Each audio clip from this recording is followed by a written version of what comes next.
I got a cool one. Yeah. Chicago sues GLOCK. They're working on suing GLOCK over criminals' illegal modifications. Why not? Yeah. Why not? So from what it seems like, the switches that, switches are cool. I think we should have a couple here. Nintendo. Great system. Yeah. That a lot of the criminals use. I guess there's been like GLOCK logos on those switches. Oof. And because GLOCK is being branded on it, illegal. I won't say what I was going to say about their horse program. It's okay. You should watch that stream. Speaking of being sued, I saw New York State Rifle and Pistol Association put out a alert regarding the vintage firearms store. Are you familiar with that one? No. So he's the guy that's unfortunately the Tops shooter bought the rifle from that guy. 100%. I mean, okay. I shouldn't put myself out there and say it was 100% an okay sale. But from everything that I've read, he did the background check fine. The guy passed. There's only so much you can do as a retailer. You can't tell what anybody's going to do. I mean, you always ask questions because we are that first barrier. Working the gun counter, we're always gonna we're gonna be nice and friendly, but it's a gun. You have to kind of probe. And we certainly, somebody the other day told me when you go to Field and Stream to buy a gun, there's questions that they ask, what are you going to use the gun for and stuff like that. And it's all automated now, but yeah, you definitely have that conversation and you want to buy a Ruger 1022? What are you going to use it for?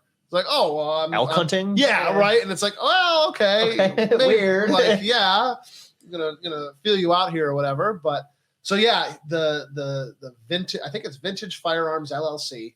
Little shop, little tiny hole in the wall, almost a kitchen table, but he's got a little shop, right? He's being sued. I think I read it was either 5 or 6 different civil suits. So he did nothing criminally wrong, but I don't know if it's New York. I think New York specifically is one of the only states where gun manufacturers, licensed dealers, we can be held responsible. I mean, could you imagine if Ford or Chevy were sued for a drunk driver's actions?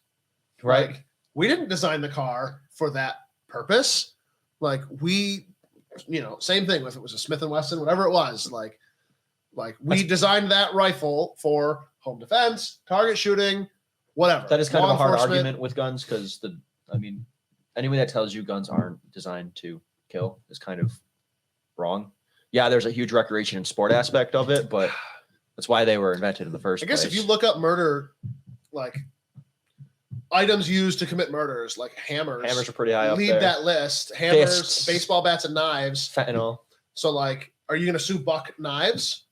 Because your knives are used statistically in more murders? I mean, it sets precedence to be able to do that. That's not, I would argue, a gun's purpose is to propel a projectile.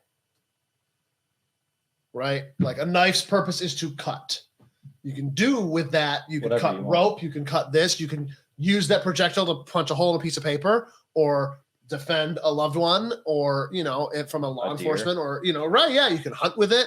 You can defend our country with it, so that's I'm not trying to shit on you. I see your point and I think that's a good counterpoint to it. I'm not saying that advocating that companies should be sued because their stuff is used wrong. Yeah, but that's what I always hate the us versus them mentality.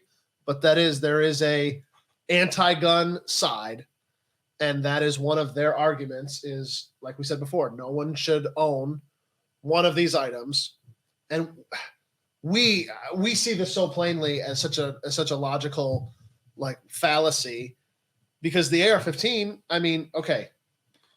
Let's break it down. What don't you like about it? Okay.